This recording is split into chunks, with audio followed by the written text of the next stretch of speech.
वैसे मैं मरियम को दाद दूंगा, मैं आज उसे अप्रिशिएट करना चाहता हूं। तो आप ये जरा सुने कि मरियम क्या कहती है, सुने जरा। हसन हुसैन के पास आज जो भी है वो उनके वालिद से उनको नहीं आया। वो कहते हैं ना, ये पैसा कहाँ से आ गया कि बच्चे इतनी छोटी छोटी उम्रों में अमीर हो गए और अरबपति हो गए। तो मुनीब वो एक अरबपति दादा के पोते हैं, उस अरबपति दादा के पोते हैं जो 1960s और 70s में पाकिस्तान का अमीर तरीन इंसान था। ये जो एसेट्स हैं, ये जो बिजनेस के लिए पैसा है, ये सारा दादा से डायरेक्टली बच्चों को ट्रांसफर हुआ। सुन लिया, ये सुन लिया। मरियम कहती है कि हमारा तो दादा इतना अमीर आदमी था कि हमारे पास तो ये पैसा दादे ने दे दिया। अच्छा, अब दादे ने दे दिया तो दादे का जो बेटा शहबाज शरीफ था वो ये क्या कहता है? मेरे खानदान को 22 खानदानों में शुमार नहीं होता था। मुझे इसके ऊपर बाइस फख्र है कि मेरे वालिद का ताल्लुक एक गरीब किसान के घराने से था, हिंदुस्तान से। वो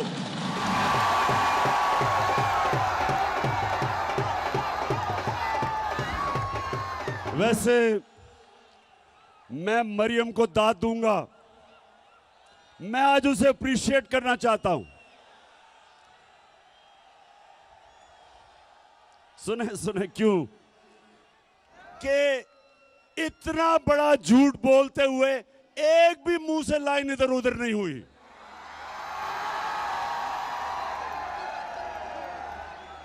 यानी झूठों का बादशाह बना, इतने सीधे मुंह से मेरा तो दादा बड़ा अमीर आदमी था। वो या तो दादा कोई और था या शहबाज शरीफ। वो शहबाज शरीफ कहता है मेरा बाप गरीब आदमी था, वो कहती है मेरा दादा अरबपति था। अब ये मैं आपको क्यों दिखा रहा हूं? ये इसलिए दिखा रहा हूं मेरी कौम आप समझ जाओ कि 30 साल से आपके मुल्क को लूटा जा रहा है।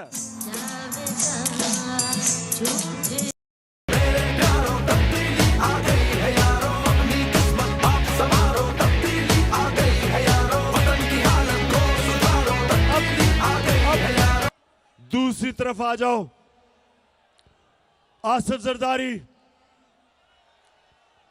अब आसिफ जरदारी मुल्क की सबसे बड़ी बीमारी हम सब जानते हैं। अब ये सुने, इसने $60 मिलियन जो होता है 13 अरब रुपया, 13 अरब रुपया इसने स्विट्जरलैंड में रखा हुआ था।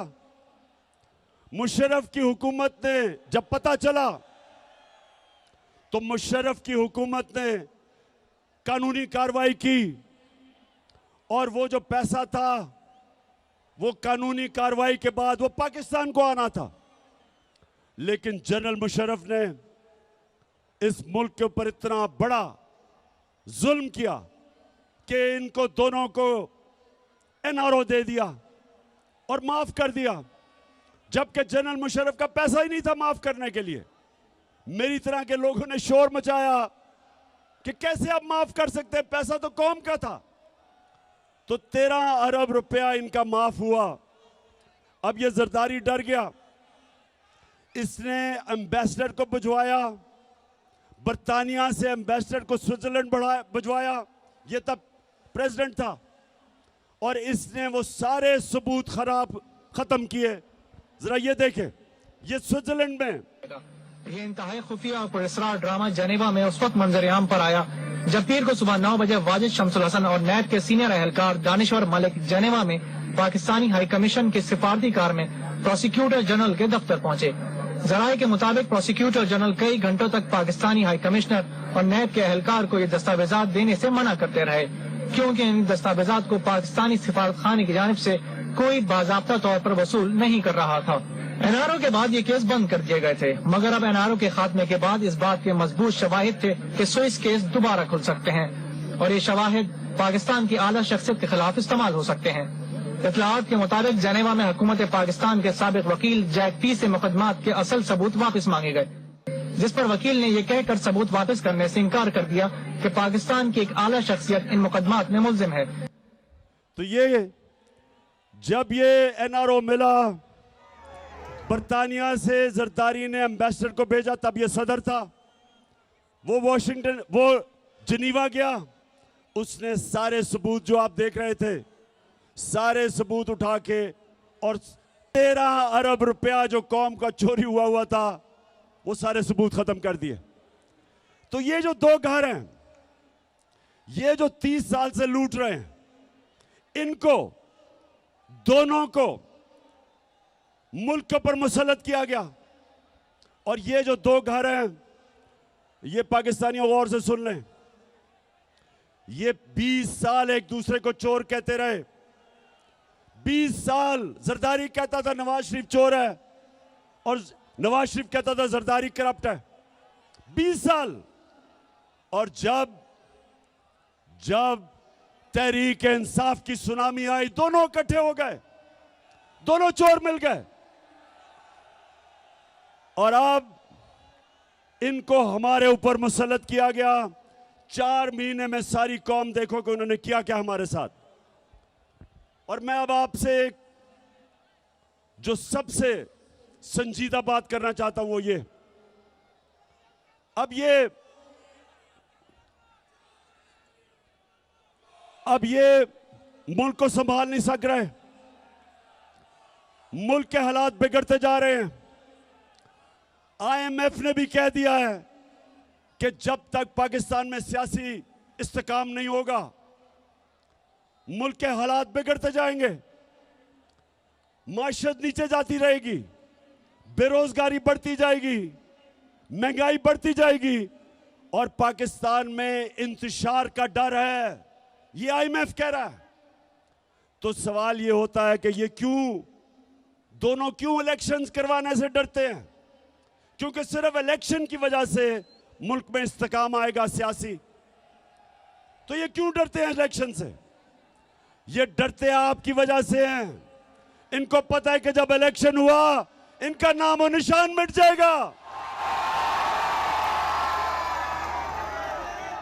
और इसलिए एक ये वजह है और दूसरी बड़ी इंपॉर्टेंट वजह है, पाकिस्तानियों सुनो, दूसरी वजह यह है कि नवंबर में नया आर्मी चीफ आने वाला है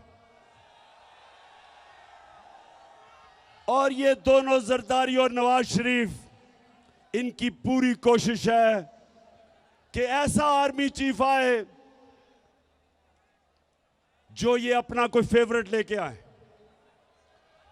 ये अपना आर्मी चीफ लाना चाहते हैं क्योंकि पैसा इन्होंने चोरी किया हुआ है। ये डरते हैं कि यहां कोई तकड़ा आर्मी चीफ आ गया, एक मुहिब्बे वतन आर्मी चीफ आ गया तो वो पूछेगा इनसे। तो इस डर से ये बैठे हुए हैं कि ये दोनों मिलकर अपना आर्मी चीफ अपॉइंट करेंगे। अब मैं सारे पाकिस्तानियों से पूछता हूं, फैसलाबाद, गौर से मेरी आप बात सुनो, ये दो जब इनको मुश्किल पड़ती है मुल्क से बाहर भाग जाते हैं, अरबों रुपया इनका मुल्क से बाहर